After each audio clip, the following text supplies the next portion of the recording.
I'm Rabbi Jeremy Scher in Oakland, California, Rabbi of HaEmek, Honest Inclusive Progressive Judaism in Silicon Valley.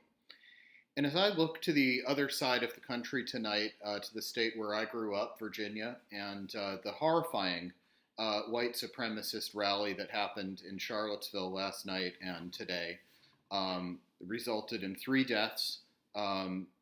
The neo-Nazis engaged in domestic terrorism. An automobile was used as a terrorist weapon, drove a car into a crowd, and terrorized the town where the University of Virginia is. There is shock. There's horror. There's probably some surprise, and certainly gratitude to the anti-fascist and anti-neo-Nazi people of decency who showed up to that rally and at least let the world know and let Charlottesville know that we're not going to let neo-Nazis with actual Nazi flags, I mean our enemy in World War II, just sitting here running unchecked and unchallenged. We're not going to let them go unchecked and unchallenged. We're going to be there and show up to challenge them. So unfortunately, I would expect this to more of this to happen. I hate to say it, but I'm not surprised, and I'll tell you why. But if and when it comes to a place where you're able to physically go and be there, please do, and follow the example that was set for us by the counter-protesters in Charlotte. That we're not going to, we might not be able to prevent the neo-Nazis from running amok in our country, but we're not going to let them run amok without challenging them. Now, why am I not surprised that this happened? I mean, a lot of folks have been saying that racism is over, and I used to hear this, especially when Obama was president. I would hear people saying there's no more racism, or at least there's no more overt racism like it used to be in the 50s, right? We've moved beyond the poll tax. In 2017, the Republican Party is doing everything it possibly can to prevent black people from voting. So, let's put that in perspective a little bit.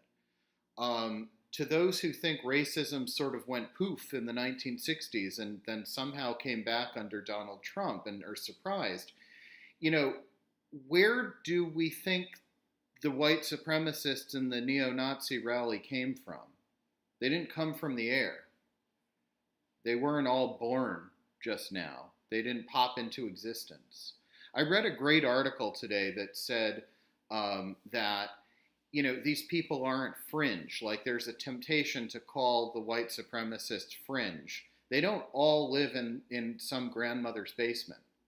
They're not all fringe within that stereotype. They have jobs, right? They might have jobs in your community. They might be school teachers and police officers. They might be prosecutors or defense attorneys. They might be making decisions that affect other people. I know that one of the white supremacist strategies is to get installed in jobs where you can make decisions that affect other people. So we need to be watchful, and we should not be surprised to see overt racism back, because racism didn't go anywhere. Right? Didn't pop into existence the minute Donald Trump was elected. It's always been part of our society.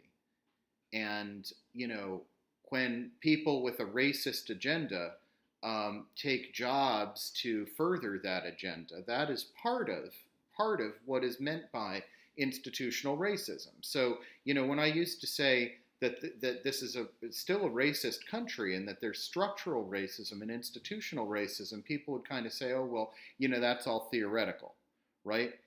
The only difference between,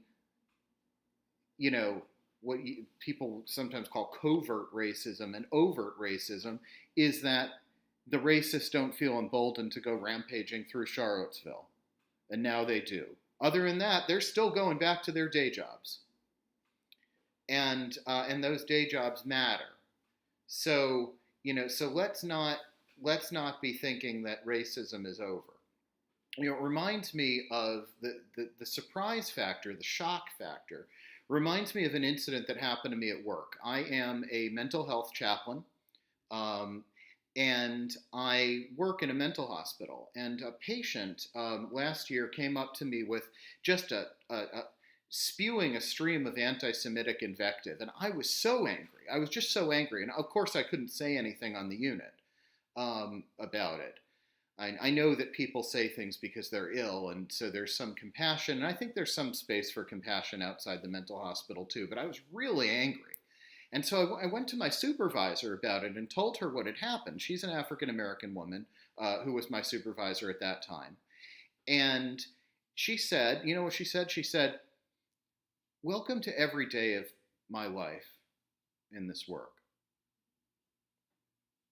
And I was like, oh, so you deal with that every single day? Okay. Um, and so you're not surprised. And that was a good learning experience for me because I learned, right, that, you know, racism is everywhere. And, you know, it doesn't do to be surprised at this just because it's visible to us. It's visible to you and me. It's, you know, there are people in our community, in our communities, to whom this has always been visible, and they might not be so surprised. When we can learn that, when we can start understanding that racism has always been a big part of this country, we can get back to fighting it. And if there's one good thing that I think we can learn from what happened in Charlottesville, it is this.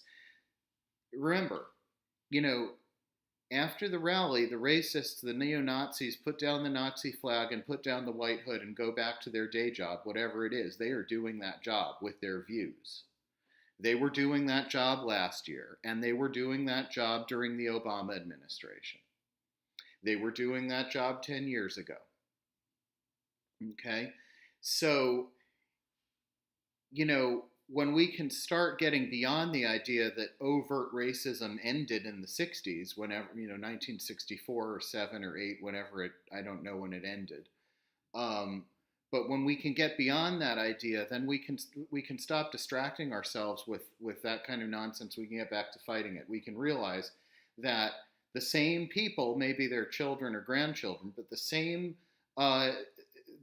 folks that wanted to prevent black people from voting in the 50s are now preventing black people from voting using just all they did was use a different mechanism.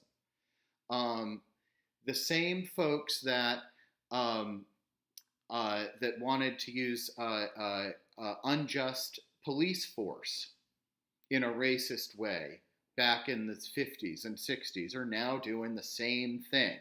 And we've had this whole stream of unarmed black people being killed by cops for no reason. When you and I both know that if that person had been white, they would not have been shot dead by a cop or choked by a cop or allowed to die. You know, when Black Lives Matter comes, and this is the one question I have about Charlottesville, when Black Lives Matter does a rally, you know, there are police in riot gear with the big riot shields and everything, you know, preventing that rally from, you know, reaching, you know, very often its audience, but certainly boxing it in. In Charlottesville, I understand that a group of Nazis actually surrounded and encircled a group of counter-protesters. This is horrifying. I mean, so now there are anti-fascist counter-protesters that are being encircled by Nazis so that they can't get out. How did the police let that happen? Where was the riot gear? You know, I read that the mayor of Charlottesville was really horrified. I think he should have been, and that this happened in his town. And you know, and the police trained very hard for it. You know, I'm sure they did.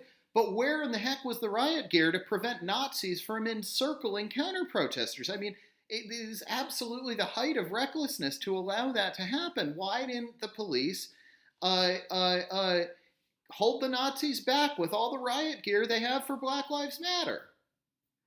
Right? So I don't want to accuse the Charlottesville police of being in collusion with the white supremacists. I don't know that.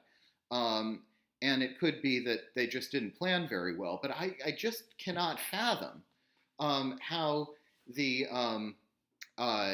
well, let me put it this way. The next time one of these white supremacist rallies happens, I expect to see the riot gear, and I expect to see those Nazis held away from people who they want to harm. I would certainly hope that, you know, that we would see that. So, let's kind of get over the idea that racism is gone. Let's kind of get beyond that. It never was gone.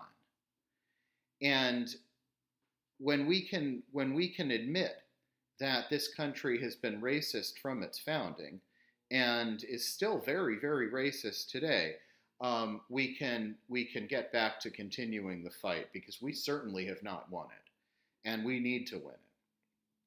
And so I hope that you'll join in that struggle. I hope that you'll show up when this comes to your town. I'm afraid that it will. Hate to say it, but let's start planning. And I hope that you'll answer racism when it happens in your community with an answer every single time, putting yourself on the line, especially if you're white like me, because we are sometimes able to say things without the danger of physical repercussions, or without the danger of financial repercussions, losing our jobs. Sometimes we can say things. And so I hope that you will. I hope that you'll commit to that. And I hope that we can stop saying that racism is done, and we can start or restart the fight against it. So that I think is the one thing we can take from Charlottesville. So thank you very much. I will see you in the fight.